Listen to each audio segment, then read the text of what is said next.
One of the hardest thing to do as women especially is to receive. One of the hardest thing to do is to expand, is to grow. A lot of people stay stagnant because they don't know what steps to take or how to shift themselves from one experience to another, from one state of being to another, especially as it relates to or lifestyle, as it relates to moving your life from a place where you are not satisfied to a place of satisfaction. You see, all things happens for us when we are in a state of contentment. We're in a state of joy, when we're in a state of love, and when we're in a state of gratitude.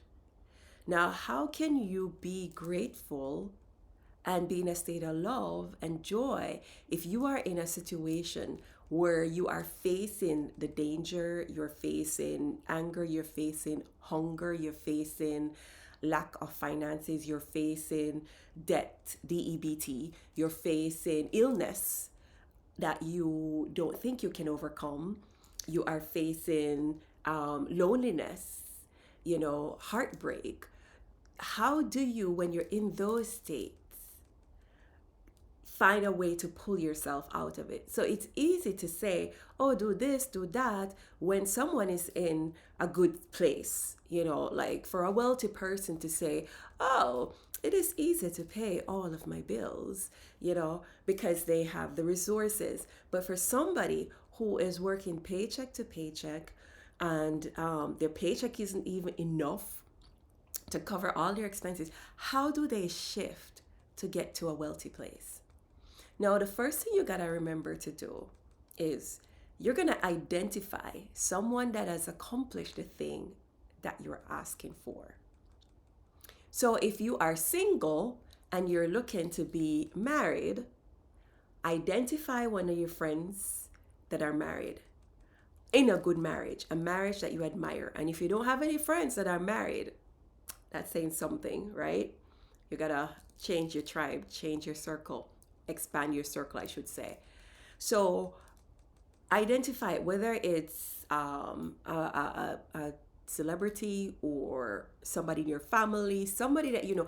And there's no perfect person, but I have always decreed that my marriage was going to be perfect. And my marriage has been perfectly wonderful for me and my husband.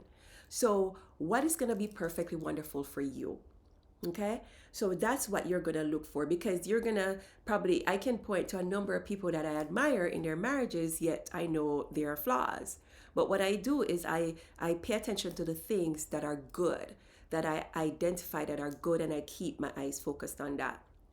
So that's one of the things, you're gonna identify someone that has accomplished the thing that you're going for. If you have a best friend who has a business that's thriving, you're gonna identify that friend, okay?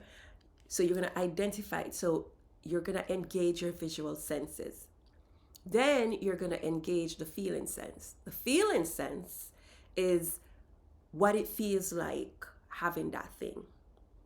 And that is when your imagination comes in. Because the word says, whatsoever you think, keep your mind on whatever is true, whatever is holy, whatever is of good report. Think on these things.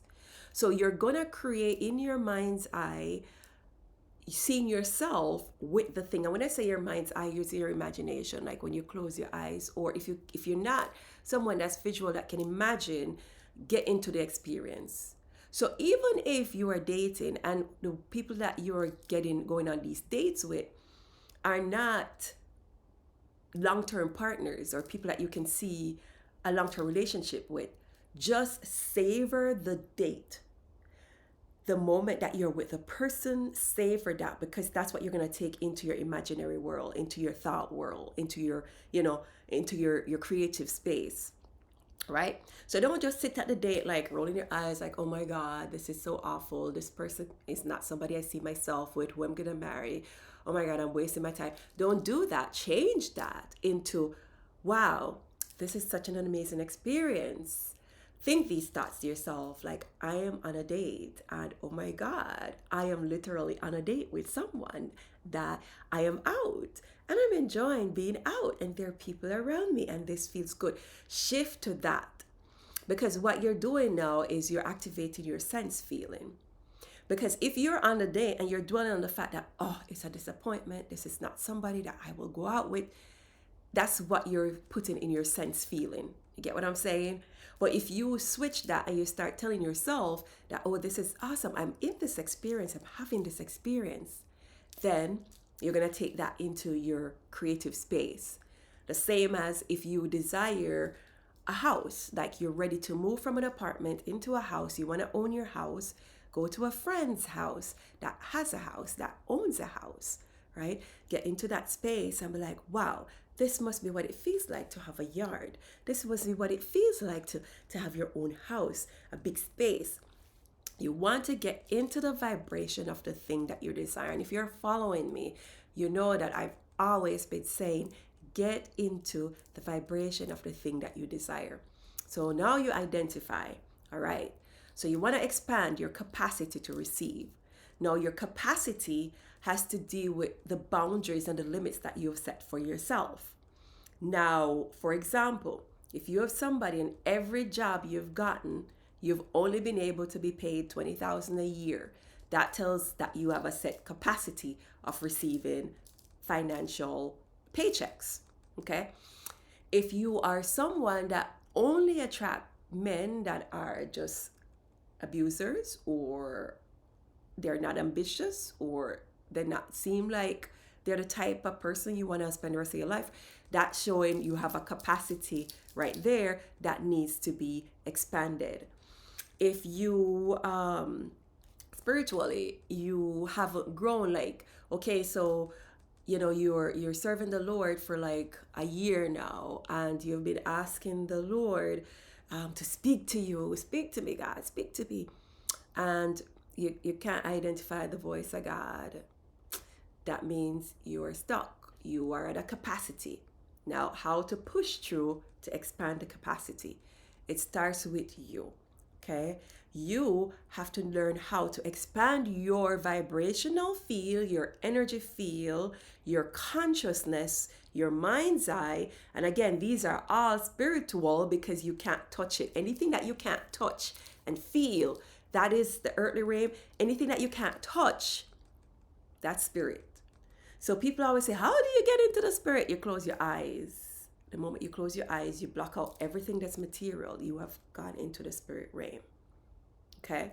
So now you are cultivating how to expand your capacity, and you do that internally in the spirit realm, because in the beginning was the Word was God, the Word was with God, and the Word became flesh and dwelt amongst us.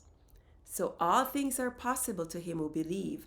Belief starts where? In the spirit realm, in your mind. You can't see your mind, right? So that's where the belief starts. Okay, so we are going to teach, I'm going to teach you a tool how to expand your capacity. So I want you to rub your hands together. You're like, it's that simple. Just rubbing my hands together. You rub your hands together, and you're going to rub your hands together until you start to feel them get warm. And you're feeling your hands get really warm. And as you feel your hands get really, really warm, then release. Hold your hands together like this. Take a deep breath in. Release. Again, in. Release. And then in, and then release. Put your hands down like this, on your lap, on your leg, or whatever. And what you have just done is just to free up your vibration. You have just loosened and relaxed yourself. So the first thing you gotta do is loosen and relax. That means you have to let go. Let go of what no longer serves you. So then you're going to ask in prayer, because you're going to use your words. Simple. Lord, help me to expand my capacity to receive. You see, profound prayers. There's a prayer of Jabez. Is it in Exodus? But I'll drop it where it below. And he just said, "Oh Lord, bless me, enlarge my territory, free me from harm, and I shall be free from pain." Now, Jabez, I am sure he was, according to the word, he was insignificant. Not somebody that would consider to get wealth or power. And Jabez could have been like a lot of us on our knees praying, "Oh God, da da da da, bring me. Oh, I want to be rich. And oh Lord, this, and a long list." And God, all he said was, "Enlarge my territory." Enlarge. 1, my territory. 3, simple prayer, simple request. So you want to simplify your requests. You want to simplify your requests. Okay? So, Lord, help me to expand my capacity. I am ready to expand my capacity to receive. That's simple. Okay? And then you're going to decree the area. So, Lord, help me to expand my capacity to receive more financial riches. And the reason why I say riches or prosperity, I work with numerology, as you all know. And numerology means that every word carries a numeric vibration. So the numerology starts from 1 to 9, and from 1 to 9, these numbers all have a meaning and they vibrate to a number. Now, the number 8 is a number of prosperity, abundance, ambition, drive, motivation. Those are the positive attributes of the number 8. And just a quick plug, if you want to learn more, you can purchase my numerology journal there on Amazon. Search for my name, Marsha Wall, on Amazon. All my journals will come up. Because in the back of the journals, which I don't have it with me right now, in the back of the journals, you will see how to find out the numeric meaning behind a word. How the first thing you want to do is find out about your name.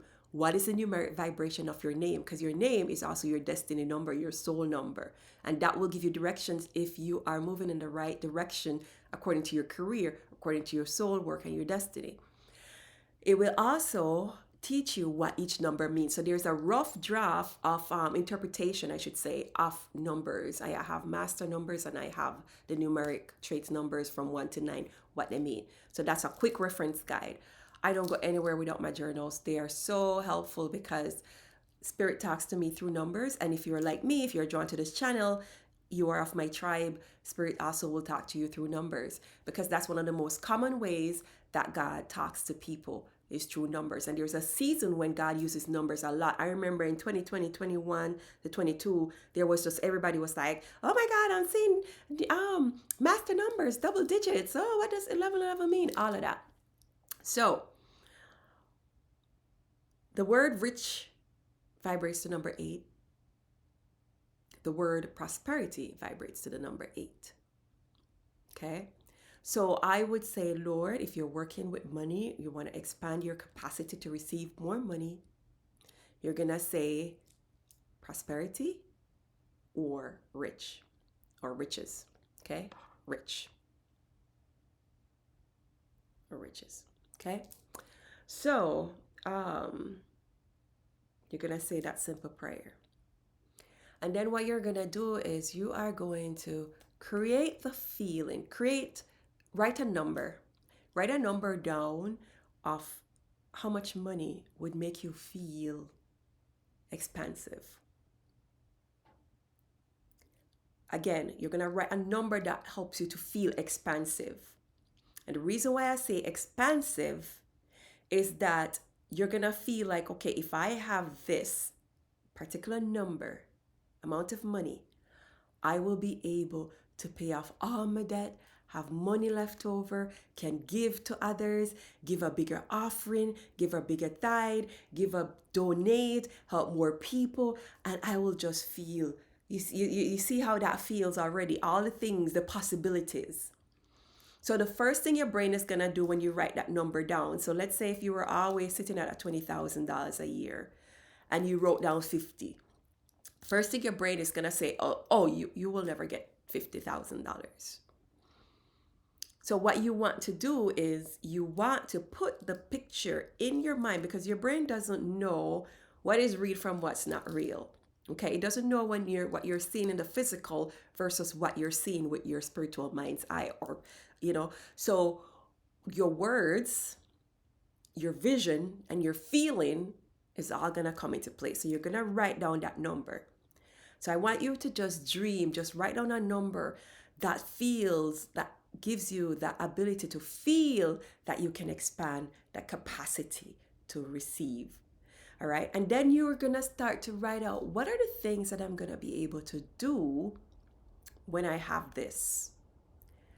What are the things that I'm going to be able to do when I have this? And you're going to feel, what are the things that I am going to be doing? What are the things that I will be doing? What are the things that I am doing when I have this? So you're going to go from, what are the things that I think I'm going to be able to do with this?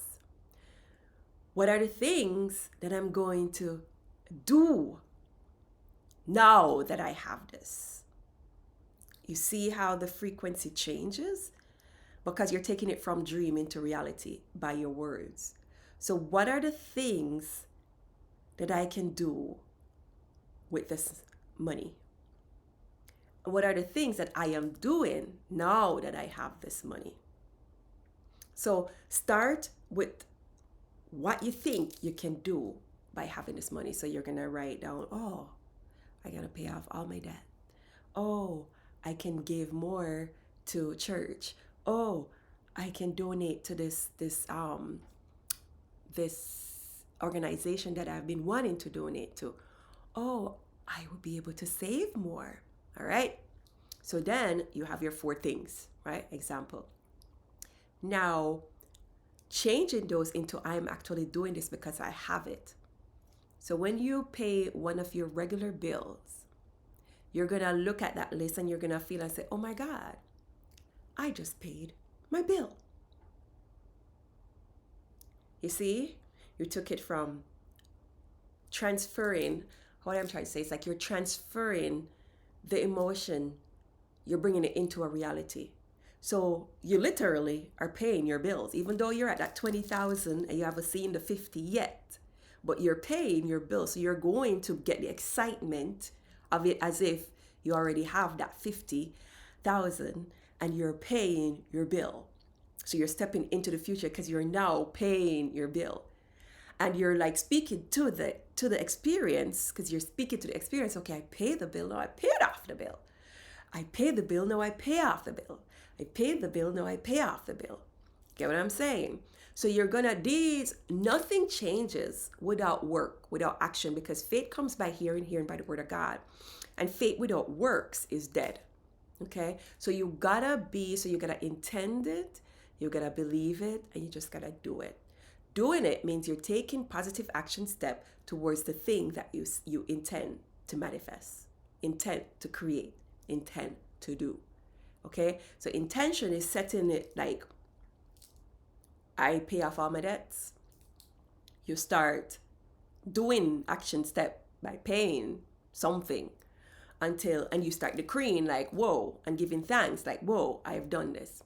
Now, for the single people, again, we did the example about the date. So expanding your capacity to receive, we're going to tie it back in, is that you are going to get into the experience, identify someone that has the thing that you want.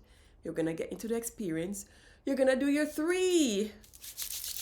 Rub together, because you're bringing in energy, because this is how you bring energy in.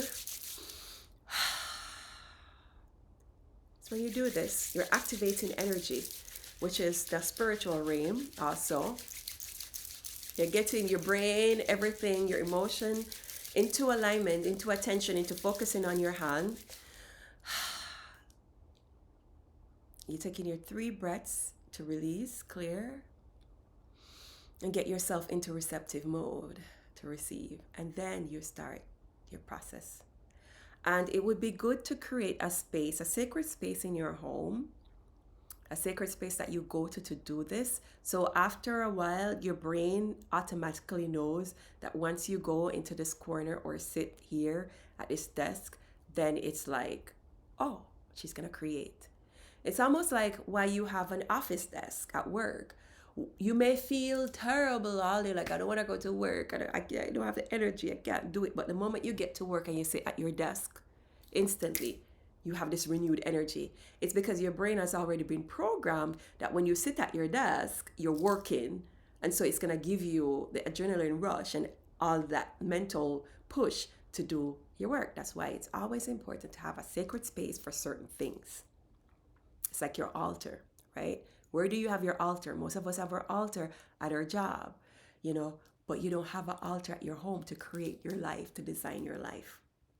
So this is a long one. I was intended to be a long one, but feel free to drop me some info. Let me know if this was helpful, and I will see you again soon.